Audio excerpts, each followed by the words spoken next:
Welcome to the Ultimate Coach Podcast, Conversations from Being, inspired by the book, The Ultimate Coach, written by Amy Hardison and Alan Thompson. Join us each week with the intention of expanding your state of being, and your experience will be remarkable. Remember, this is a podcast about being. It is a podcast about you. To explore more deeply, visit theultimatecoachbook.com. Now, enjoy today's conversation from Being. Fari, I'm so happy to have you here again. Thank you. We recorded some months ago for the Ultimate Coach podcast, and I just observed that you have transformed so much that interview would not do you proper justice. So we have to begin again. Perfect. Thank you. Thank you for recognizing the difference in me. Yeah, absolutely. And it's like been a whole year since the Ultimate Coach book came out. Mm-hmm. Did you originally read it last December, or when were you introduced to the book? No. Actually, yes, you're right. I did read it. I was introduced to the book by, I don't know her last name, but her first name was Philippa, and we were together in other group with Rich Litvin. And she told me about possibility of coming to riding with Steve Hardison from Arizona to Santa Monica in Los Angeles. And she lives in Sweden. So she said, yes, I'm reading this book. And I'd heard the name of Steve Hardison from Rich Litvin a couple of times. And then when she said she's going to travel with him to come back, and I said, why would you do that? Why? What's so important about this, And she goes, no, he's written this book, and I've read the book, and before it comes out, and she told me about all of that. And then she goes, I really need to travel with him to come, and get more of him. And to my head, my very judgmental head, I just said, well, who's this big shot? Steve Hardison that they just want to drive with him 10 hours. Are you guys nuts, But when she said she got the book, and I was into reading all the books that everybody was saying, and at that time, I had read for the second time the book of Byron Katie, Loving What Is. I thought, I want to read this book. So once they said the book was out, I think I saw it on, I don't remember, probably on Facebook that the book came out. I got it on my Kindle and I started reading it. And it's amazing that from its minute one, I read it. I never read it about who Steve Hardison is.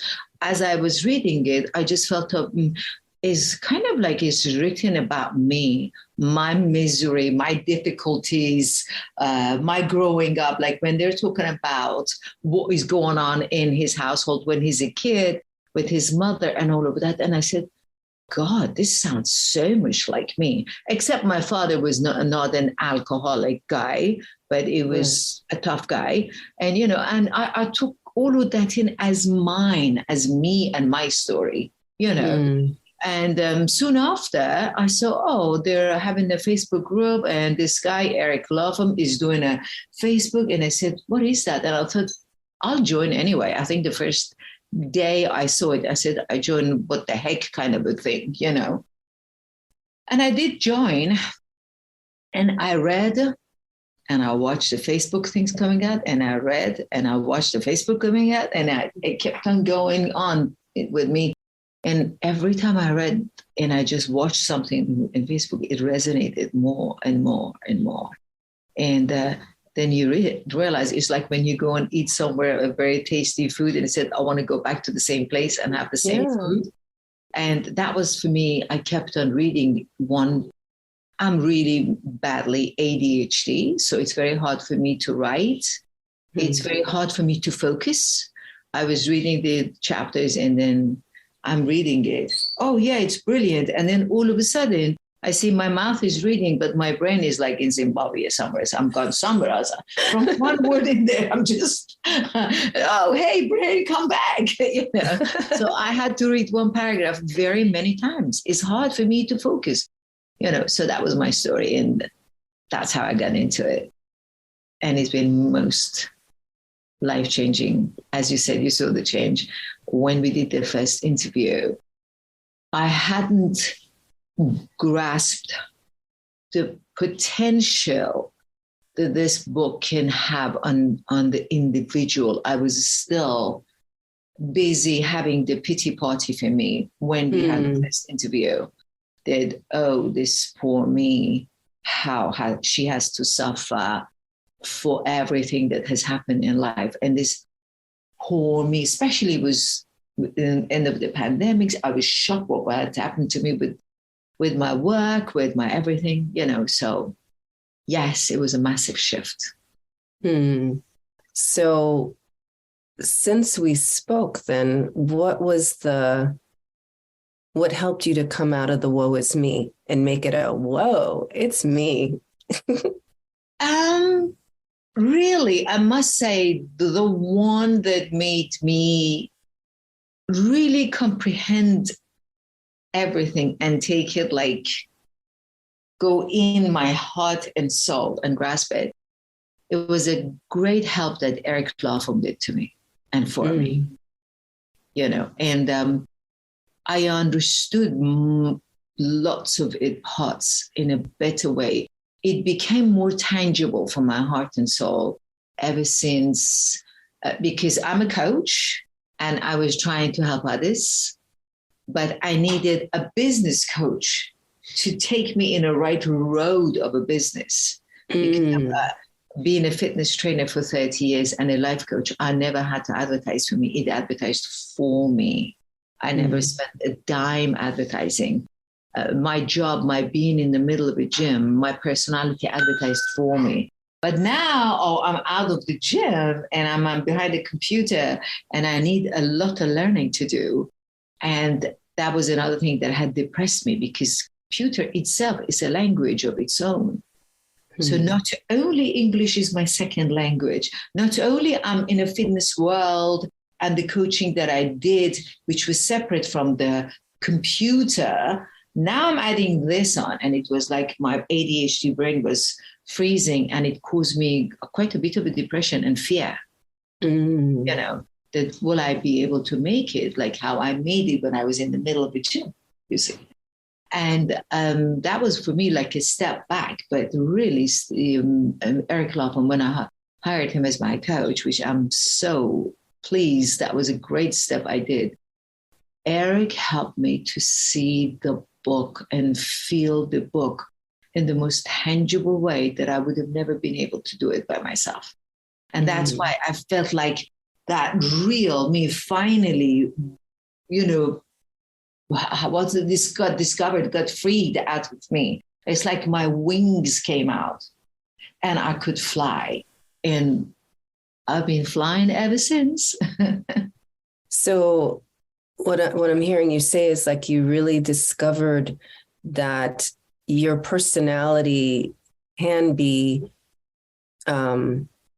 translated in social media just as well as it is in person. Like it doesn't diminish your beautiful personality to be behind a computer screen. Oh, thank you for saying that. Yes, I was always exactly like what I am today. But the computer frightened me so bad.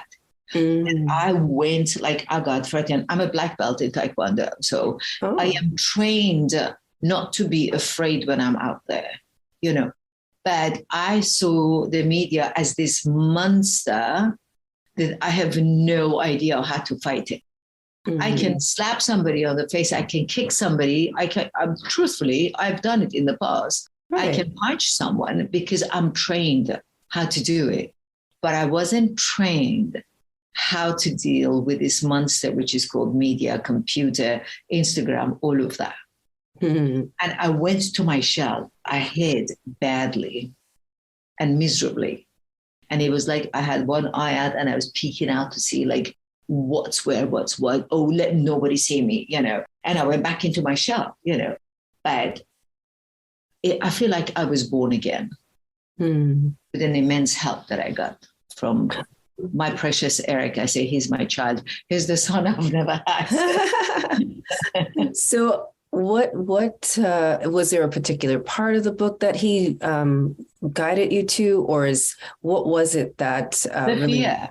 He The fear, yeah. the section on fear. Okay. Say, who do you need to be to recognize your fear or deal with your fear? I don't remember the sentence exactly. I don't have the book with me to read it. Who do you need to be to face your fear or release your fear? Something like this. I don't want to ruin the book and just say something that I don't know. It was like that, and is dealing with the fear and the judgment. Let's talk about that. You know, and the judgment. Like I judged myself immensely. And because I was so fearful, I started judging everybody else. And I said, why do they say that? Why do they do that? You know, and these two were the one that I got another idea in life. Like, wow, I've been judging myself and others. And not that it's gone completely, right? Because like it's a process. Listen, if somebody says, I'm completely free of judgment, you better know they're full of bullshit. Yes. My best English using. It's not true. You listen, here I am yesterday. And the other thing when was it day before yesterday morning, I was talking with, I had the pleasure of having a call with Steve Hardison. And the way he was just talking to me about whatever we were talking about, but the way he was so loving. And he said about the story of love, that it has to be love about everybody and everything. The most simple way they say, you know, we're in New York, we're visiting for Christmas. And we were walking yesterday and we got this building that belongs, I won't mention name, but some political name. And I don't like that person at all. And as we were walking, I started saying to my husband something nasty about that person and the building. And I said, I would never put my foot in this building and blah, blah, blah. And as I said that, I heard Steve's voice in my ear because as Steve was talking to me, he actually mentioned this person's name the day before it. And he goes, you just have to look with this, have the glasses on and glasses of love to see it. And I quickly, like instantly, within 5 seconds of it, I heard this voice of Steve and I thought, I need to stop this. And I said it out loud to my husband. Immediately, I said, you know what? What I just said is not loving. This is coming from judgment. I need to let him be. I need to send him blessings and love. And I take my words back and I don't want to hate him and I don't want to not love him. I'm going to send him love instead of hatred from now onwards. And I caught myself. It's just that when the student is ready, the teacher arrives. Yeah. You know? Oh, Fari, I celebrate you for that. That's so beautiful because this is how we change the collective consciousness. Yes. With that choice to be loving in the way we think about people and choosing not to judge, and I love that. Work. It takes a lot of work. I mean, exactly like when you said it's not finished, that I said it's a bullshit that they say. The night before it, I said, oh, I will not judge. Oh, I will never judge. Boom, yesterday morning, there is just checking to see if you're true to your word. Let's see. Let's walk past this building. Oh, I'm in full judgment. Yes, I'm judging. Oh, no, wait, what just happened? I'm judging. Yeah, literally, and it's like you're being tested. Yes. I love to say God tests you. Lots of people don't like to use the word God. They say universe tests you. Whatever you believe on, that's fine. But I feel like God is testing me all the time. Of course. Whatever I say, I am it. And then I'm just thinking, how can I be a coach to someone when I am not doing the right thing? And when I quote myself, it helped me to see myself last night when we had the gathering here about the young girl that was here, that in my head, the judgment was going to go on. And I caught myself and I thought, last night when I went to bed, I thought about it, that, okay, I caught myself, I was going to judge her, but I will speak to her and I'm going to tell her I was going to judge her. And that's where she has some problems. And if she wants me, and if she allows me, I will tell her what I was going to judge her about and what I think others see her, that she is not getting what she wants in life. So instead of judging her, I started talking to my thoughts that if it come out, it would have been the judgment, and I turned it around. How can I find a way to help this young girl? Instead of saying, oh, she's this and she's that and she's that and she's that.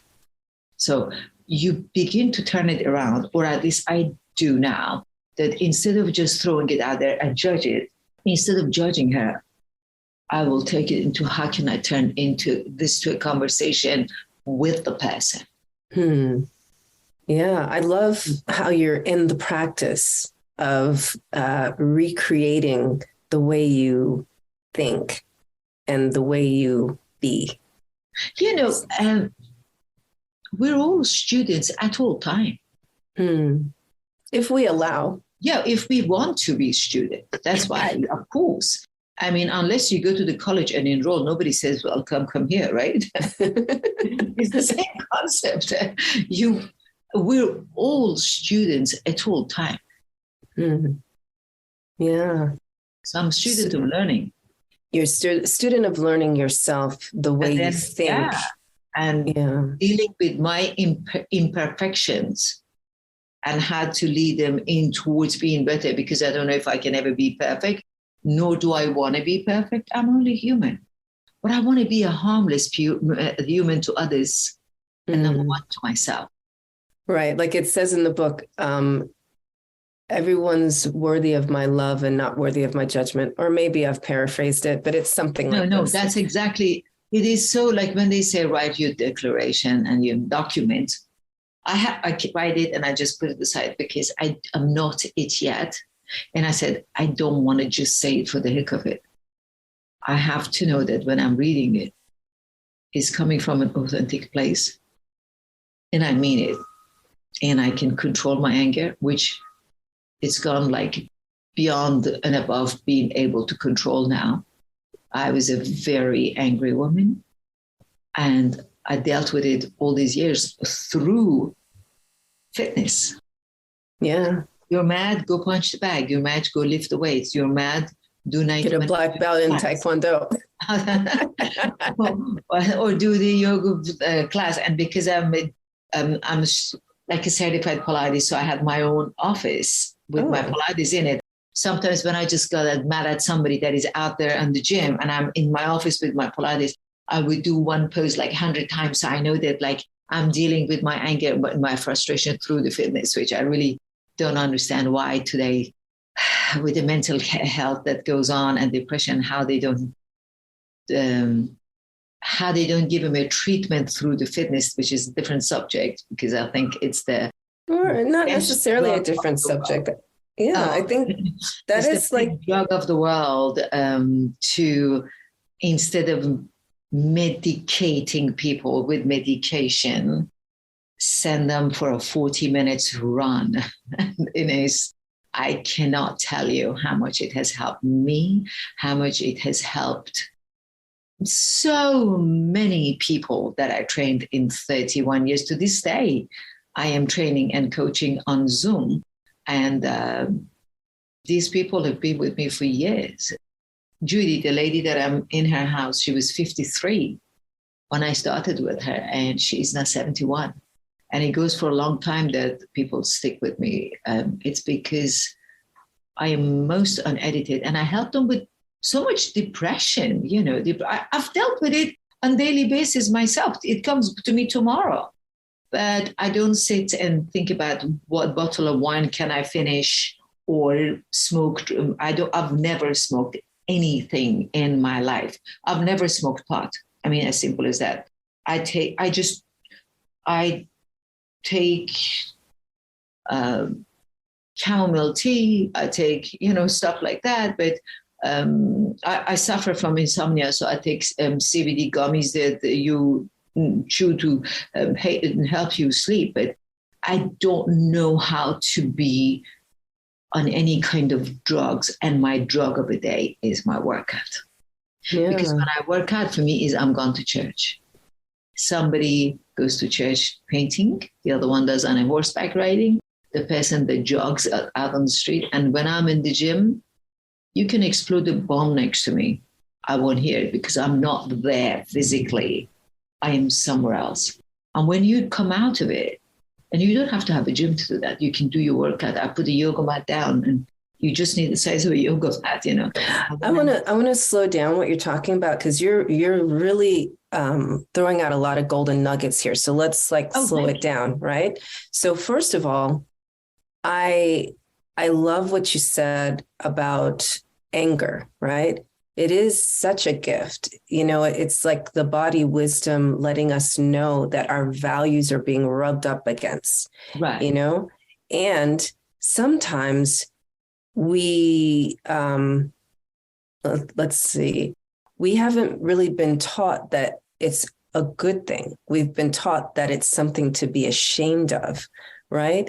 So, but even in that, because you think differently and you experience life differently, you chose to use that body wisdom to transmute it through fitness, right? So you are also training your clients in the same way, where they honor their body wisdom, they honor their anger by allowing their bodies moving meditation. That's what I'm hearing you say, because you're like, some people go to church and they're doing this and they're doing that. So you're doing moving meditation to honor your body wisdom, to transmute your anger. And that is your gift in the world. So I really want to bring it out in that way so people understand that. And thank you for saying that. And, I wanted you to know that that's not just a gift to me. That's the gift that is given to everybody. Mm-hmm. But we don't know how to use it. We don't know it's available to use it, so people take it into their food. Mm-hmm. The two sisters that I am now training, they are both very tall and very heavy. And I've known them for 20 years, more than that, but they got heavy. And then now when I talk to them, and one of them has lost about 60 pounds. The other one lost about, I think, 40 pounds, and they're about to, but they still have some more weight to drop. And she says, and actually they own a church. So they are African American. I adore them. I call them both. They're my sisters from different mother. And and she says, everybody came to us to get advice, but they didn't go to themselves to get advice. And I said, we all need help. But something that it wasn't introduced to them was the fitness. If they had the idea of you eat your anger, you're frustrated, okay, let me have 2 more, tamales. I'm just throwing a name out. I'm frustrated, let me have 1 more loaf of bread, because they are not drinkers, they are very Christian and they're delightful people, But so what did they do? They became the humongous sizes. And now that they're in good, she was asking me, goes, what do you see when you work out, Fari? How do you see it? I said, I really look at my body as that temple that they say. It's a temple. It's not just what Bible says your body is a temple of God. You have to know that you wouldn't, like I always say that if Jesus walks into your house and says, this is Jesus, would you put all the rubbish that you put in your body in front of Jesus? Or you buy the best piece of a steak and the best piece of a filet mignon or fish or whatever, and you say, please have it because it's Jesus.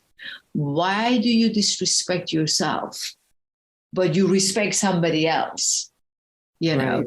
And it's just that I always from my childhood knew that every time I did something with fitness was beautiful and it felt good. And the feeling of it was so delicious in my head, heart and soul. And I was a very fat kid growing up, and I'm originally from Iran. And my high school called my mom and said, she is unbelievable in volleyball.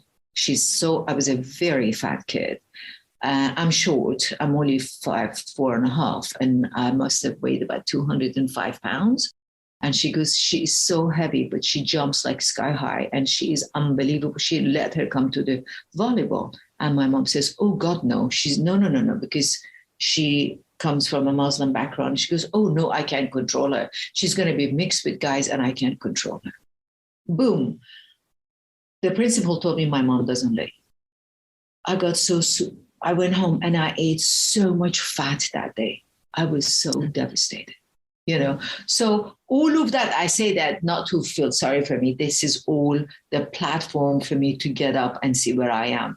Every limitation I had in life was for me to get up today and be a help for 31 years to all those people. Nothing to feel sorry for me. That's my blessing. No, I totally hear that as this moment was the defining moment for the elevation of your soul. Yeah. That's when, it's because of that you recognize this in the people you work with now, that they coddle themselves with food that is damaging to their body. They hide in food.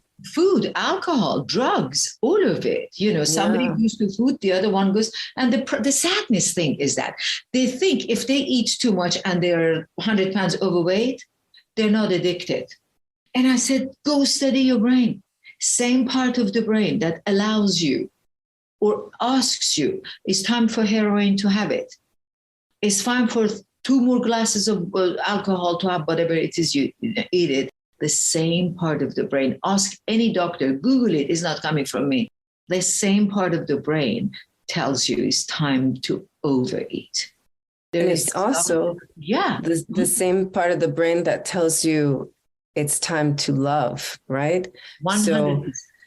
So like you're teaching them to love themselves. Substitute. Yeah. Take the food away, put the self-love and the self-respect. Take the alcohol away. And, and one of them said he was smoking. I don't know, is that a smoke or cocaine? What did he say? I think they snort cocaine.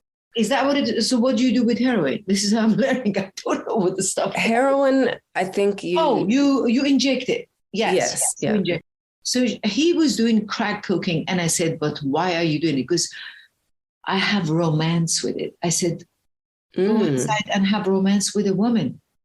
God created man and woman, but this is effortless. I said, that's not.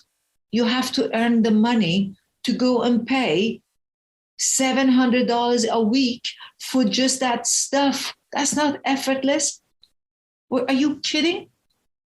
And then you go and steal from people. That's still more effort.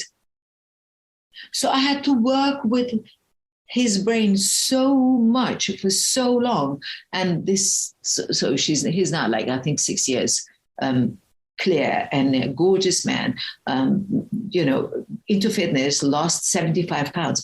But it's very difficult for that person to want to accept it and come to me. I cannot go to them. You need to want it. You need to want to be better. You need to want to be. Who do you need to be to love yourself? That's where the book of Ultimate Coach comes in. Who do you need to be a better person to yourself? And who do you need to be to get yourself out of this misery? Whether it's food, whether it's alcohol, whatever that is not good to your body, it's not a friend to your body, is that who do you need to be ready to give it up? Yeah. And so this is now the process that you take people through. Absolutely. It's always just I love that. Who do you need to be? To be anything that you want to be in the world. And that's why this book of The Ultimate Coach the book of being. I call it's my daily Bible. And I call it's the Bible of being. It's not that I want to lift Steve Hardison up and down and say, oh my God, Steve Hardison is that it. Steve Hardison is already up there, doesn't need me to advertise for him, you know. It's to teach people through this book how much there is we need to learn about ourselves and free ourselves. Through this book of being, I look back and I just say, oh, where did she go? That Fari, that anger, frustration, an angry person that she was. And I look back and I said, oh, she's so far gone. And I can't even reach her. And I said, you know what, good job, good go, keep going, you know. And not that I don't get angry, don't get me wrong. It's not all gone. You know, you should have heard me the other day when we were getting a taxi in LA, 5 a.m. to catch our plane. And he attacked us. He literally, the guy verbally attacked us. So many suitcases, I can pick it up, you go pick it up and all that. All I did, I mean, oh my God, if this was about a year ago, I don't know what would do. All I did with my hand into his face and I said, have a lovely morning. I'm not letting you stop and ruin my day. And we picked up our suitcases and put it to the back of his car. That's good. Yeah. This would have not been me before. Yeah, that's beautiful. And, you know, again, it's not, I do feel like it's necessary to state this. Emotions are a beautiful window and bridge to our spiritual self. 100%. So it's not that there's something wrong with the anger. It's what you do with the anger, right? So like in this case, you had an opportunity to go into full judgment mode with the guy or to let him be on his island of judgment alone. Right. And yeah. And actually recognize it, because for me, as I said, for me to release my anger, it was all the time in the gym and with the fitness. And I still do that. But because I've had to have my both knees replaced this year, it has slowed me down. And I had many complications that nobody ever had it. And so how do I deal with it now? The minute it comes, instantly, I have now trained myself that I look at it as this little kid in me that has started screaming. And I just say, oh, observe it, deal with it in a different way. And I quickly change. I mean, this book, the way I read it, the way I figured it out, the way I understood it, it has such an immense effect on my relationship with my husband. Believe me, about a year ago, maybe a year and a bit ago, maybe a year and like a few months ago, I was thinking of divorcing my husband. I thought we just have to divorce because I'm thinking in my head, I'm this perfect woman. I am the most flawless being. And he's all the flaws and he's all the, God forbid I ever wanted to look at myself. What do you mean? I'm flawless, you know, and all the bad things. And by reading this book, Amy, oh my God, Amy Hardison, like when it was talking about love, this massive chapter that starts, I think it's chapter 35, if I say it right. But the love, I mean, that love chapter all the way to the 36 and all that, I probably read it like 10 times. Mm-hmm. No lie, I read it 10 times. And that showed me how much more I am at wrong and how much I'm ignoring my amazing, beautiful husband that God has blessed me with. And it has made our relationship, and I get so many people that they just say, what happened to you? I said, through reading that chapter of love and many other ones, but that chapter was like, boom, like took my brain out and put this brain of love in, which it was always in me, but I was guarding it with anger. You know, I'm going to go grab the book and let's read some. I was going to go and get it too. You want me to go get it too? No, I got it. Okay. Well, yeah, you can get your copy too. I'm just saying, like, let's look at this. Yes, it is chapter 35.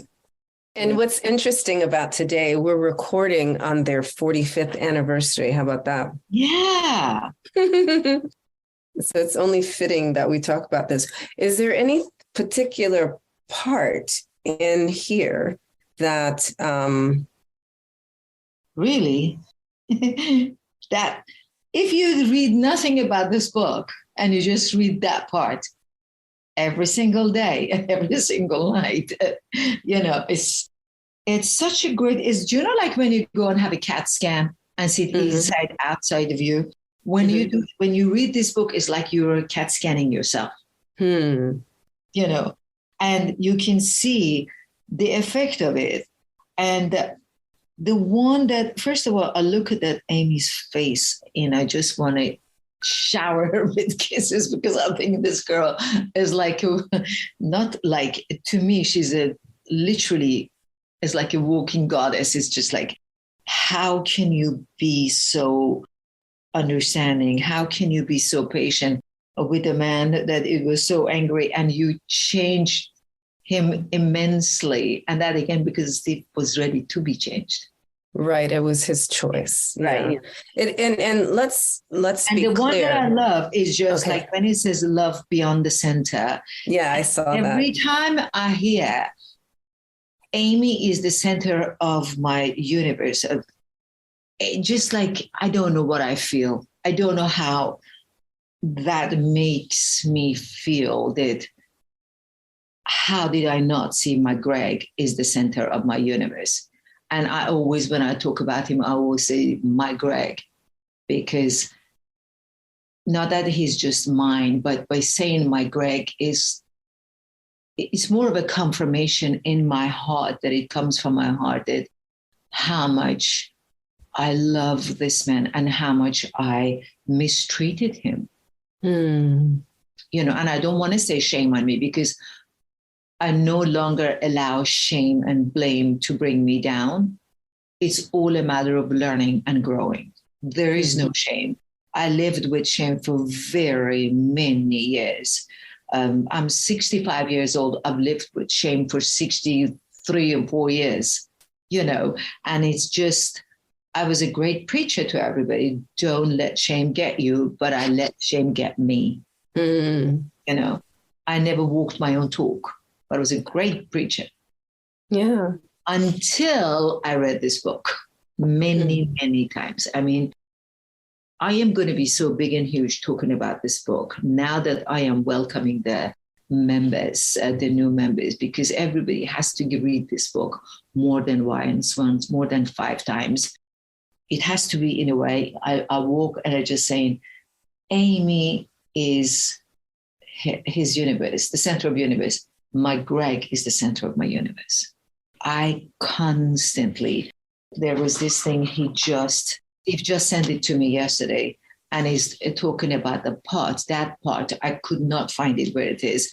The part that they asked him, what would he do if he was going to change, if there is one thing he could do to change the world, and is that much of a paragraph that comes in, and I thought, my goodness, this is not normal. This is not the normal person talking.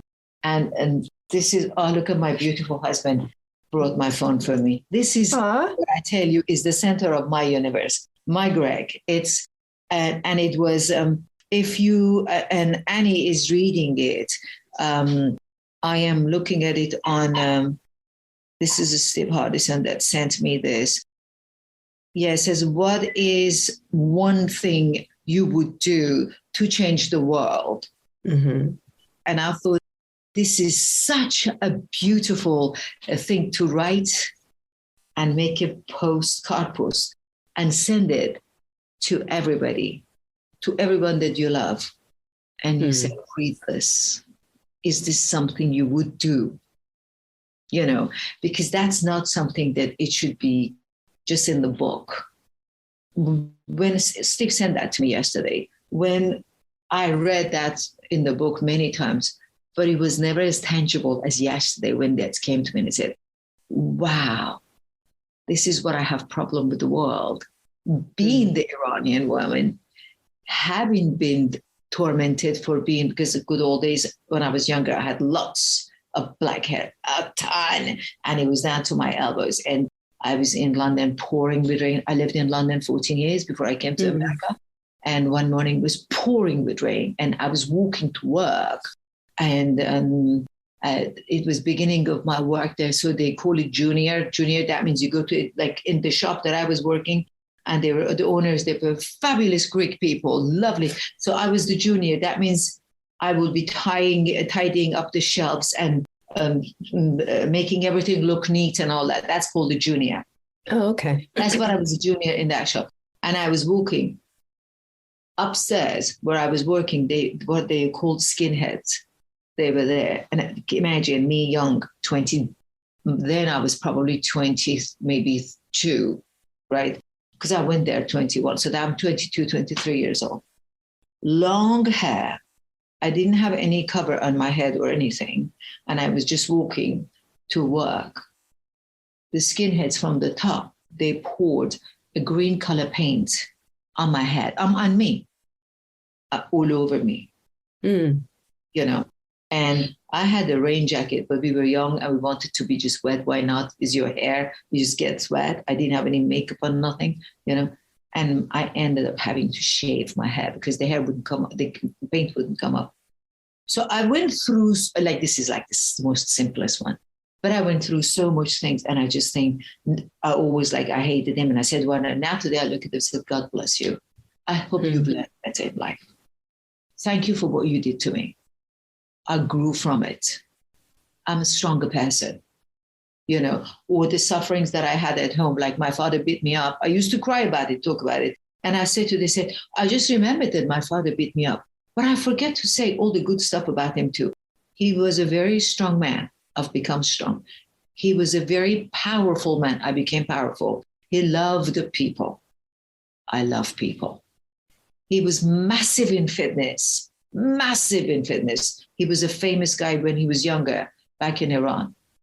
Fitness became my profession for 31 years, making 6-figure year after year in the heart of Los Angeles when nobody could get a job as a trainer where I was working. And trainers were just like, didn't know what to do. I had a waiting list for me. So all the blessing that I got from my father, why do I forget that? And I sit and cry, oh yeah, he hit me. Okay, so what? Thank God he hit me because I became stronger. I love that. You see, this is why we had to re-record this, because this part of the conversation was different last time. So I'm so happy to see that. And I even see it in your bio that you sent over, you know what I mean? Because like one of the things I say, you know, in my story, I'm very clear that it's because of the way my ex-husband was that I have a business. I'm so grateful to him. You know, in fact, while I was like maybe the week after we got separated, I was being interviewed about how to help your husband to engage better with children, right? This is a week after we got separated. Mind you, he had been arrested. Like, that's how we got separated. Like, the cops took him out of my house, right? And I said, you know, it's, you know, I'm so grateful for the way he is, because it helped me to connect deeper with my children. It helped me, more importantly, connect deeper with myself, because, you know, I could have been the wife that whines about how horrible my husband is and how much he doesn't love me. But instead I was like, how can I be the example of the love I want from him, right? And that was my focus from that day on. And, you know, and in some respects, I would say it changed our marriage, but mostly it changed me, which was the better part. And in the end, our marriage dissolved, which is the best part, because now I get to love me even deeper. And that's what I'm hearing you say. It's like, you know, you're no longer complaining about the horrible part of your dad. It's just like, I'm so grateful for my dad. Because of him, I'm this, you know, I have this magnificent fitness company. I have these clients that love me and they're learning self-love from me. I've learned how to love me so much deeper. And now, because of the Ultimate Coach book, I can show people what it's like to be self-love. Exactly that. It's very simple to allow the shame to get you. It's very simple to have the blame knocking you down. I have huge problem. We're a very big family. We're 8 sisters and brothers. And we just lost a brother last year whom I hadn't seen in 40 years, sadly. And he is my half brother from a separate mother. And it's very sad not to see him because he was in Iran. And there I was 44 years ago. I left Iran, And the rest of my sisters and brothers, we just don't get along at all. And I always had this anger and frustration for him. But now I've completely changed it. I am still not talking to them. I only talk to one brother and one sister because it's a matter of, is somebody coming to say, I'm sorry, forgive me? I forgive. But until then, I send them love every single minute I think about them. I send them blessings every single time, but I don't have to be with them. Just like as Steve always says, they're not my tribe. They are my family and they deserve my love. So they get my love all the time. And one brother and sister that I am in touch with, I have so much fun with, and we enjoy each other and no one ever talks about the other one because we've decided so. Our conversation is about me and the two of them when we talk. And it's just that recognition that every single one should have if they want to have a better life. Who do you need to be is the start of it. Where do you want to go with whatever you decide in life? And once you learn, who do you need to be to deal? Now that I have the book, I can just get the page and just say, these 2-3 sentences are just life-giving for me. That who do you need to be to alter who do I need to be to alter my relationship with fear? That. And who do I need to be at peace with my past? These two are plenty good for me to want to correct everything else in life. The fear and the past, because I had allowed it, had paralyzed me. And I learned how to deal with the fear, have a relationship with the fear. And I cannot say enough how much I have been healed because of this book, and how much I am a better person for my clients as their coaches, and as their coach and as their trainer, how I'm a better wife to my husband. I'm a better person to my friends. Everybody sees and notices the difference in me. That they just said to me last night as we were sitting and having a gathering here, and they said, but why do you coach people when they call you in your vacation? I said, I don't have a job. I have a calling. I didn't choose coaching. Coaching called me and chose me. Therefore, people can call me at 10 o'clock at night if my phone is on, because I turn the phone off when we go to bed.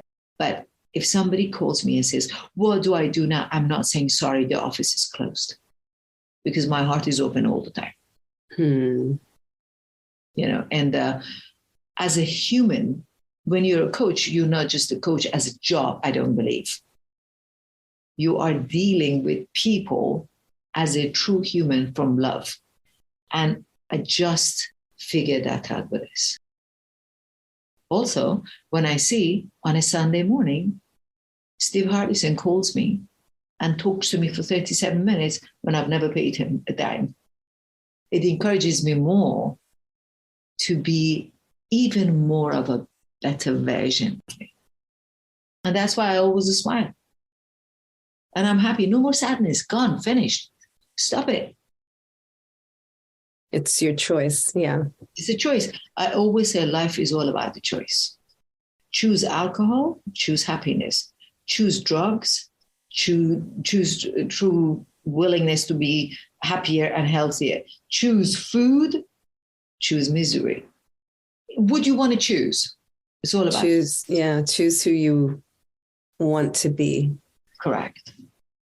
That's beautiful. Fari, I'm so excited that you agreed to redo our conversation, because this is the true Fari, who was always there, and I'm so happy that you are choosing her. I am too. And I thank you for actually seeing that in me. It's very interesting that you said that when we recorded before, and I was going to call you. I even talked to Eric about it. And I said, I think we need to do a redo. And then he goes, oh, well, why didn't you do that and put the second one so you can see the changes? And I said, no, I don't think I'm happy with that. And suddenly you called me and you texted me and you said, I think we need to read. I said, did you talk to Eric? I really thought you talked to Eric. And he said, no. And then I'm asking Eric, did you talk to Cordelia? And she goes, no. And he said, my God. So, this is my theory about that. When there's something like deep in your soul that knows and desires something, you actually magnetize the manifestation of that thing. So, I had been observing you for a while, and I had been watching, okay, her interview is going to be coming up soon. I'm like, yeah, I don't feel right about publishing this, because that's not even who you are at all anymore. And I have to tell her that. So let me reach out to her. Right. And just simultaneously, you were in the awareness of yourself. We talked about it with Eric. Yeah. This is God, is nothing but God to me, for me. 100%. Yeah. Wow. It's amazing. And thank you for watching me. Thank you for seeing the growth. And I finally came out of a closet. Yeah, there you are. So the beautiful, lovely person that you are, Fari. Thank you, my love. Thank you so much. It's a blessing. So thank you. I am so grateful that you see the changes. I see and feel the changes. I want the world to see the changes, and I want my changes to be that much more for everybody else. There is my beautiful brother is calling me now from Germany, and he has been fighting cancer. He's been living in Germany for over 50 years. He's been fighting cancer for years and years and years. He got it from his mother when she gave birth to him, and he says, watching me, because when he watches it, it translates to, I think, German for him to understand it better, because watching me sometimes goes, I can't believe this is you. Yeah. And it's such a joy to hear that my own brother can see the difference between me today and yesterday, and between me and the rest of the sisters and brothers. Mm. So I am blessed, and really the changes are all owed to this book. Your choice. My choice to know that this book is supposed to save me. Yeah. Now, there is not another romance or biography to just read it and put it to the side. It's the book to become it. And the fact that Eric helped me to find me through me, by me, was immense. And that's why he's helped me with the business as well. I am so grateful for everything. This ultimate coach is real. It's true. Yeah. I've gotten to meet your beautiful face and very many lovely people in this group I would have never been able to meet, ever. Yeah. Beautiful. Well, thank you for, again, accepting our invitation to be on the Ultimate Coach podcast and for sharing your story and gift with the world. Thank you for even acknowledging me and having me here. Thank you. Thank you. Grateful forever. It's my joy. Thank you for listening. If you know someone who would benefit from today's conversation, please share this podcast with them. Also, we invite you to visit theultimatecoachbook.com so you can continue your personal exploration of being. There you will find links to join our wonderful community, get your own copy of the Ultimate Coach book, and more. Simply go now to www.theultimatecoachbook.com. That's www.theultimatecoachbook.com. The link is also available in the show notes. We appreciate your support. Be blessed. Be you.